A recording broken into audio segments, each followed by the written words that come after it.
Chibabash. Killy. Dubs. Post of the routine. 2020.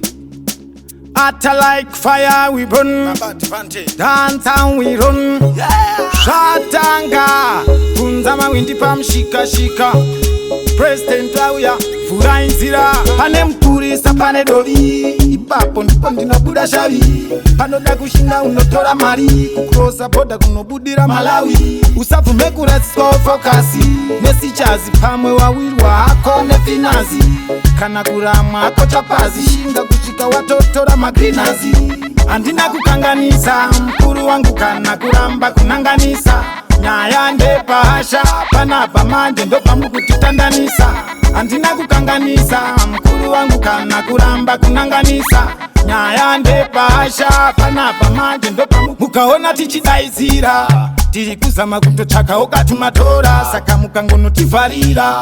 Kuita sekunge pane munhu here watabira. Kana pari pedu pamushikashika panotoda vindazi. Ukarembera nepasi manheru uchada ukakilazi. Andingararire machigizi purisi ofisa maita chirukasi. Andina kukanganisa. Mkuru wangu kana kuramba kunanganisa. Nyaya ndepahasha. Panapa manje ndopa mukutitandanisa. Andina kukanganisa. Mkuru wangu kana kuramba kunanganisa.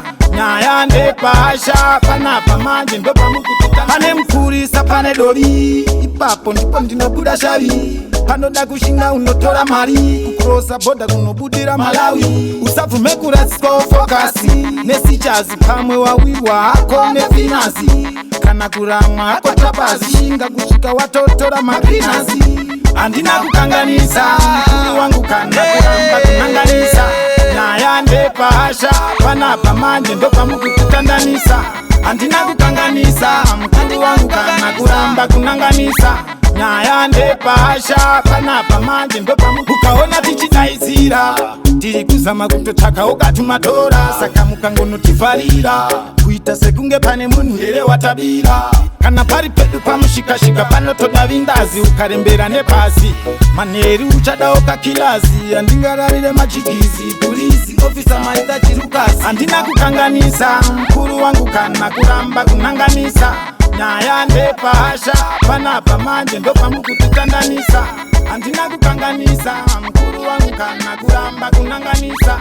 Nyaya ndepahasha. Panapa manje ndopa mukutitandanisa.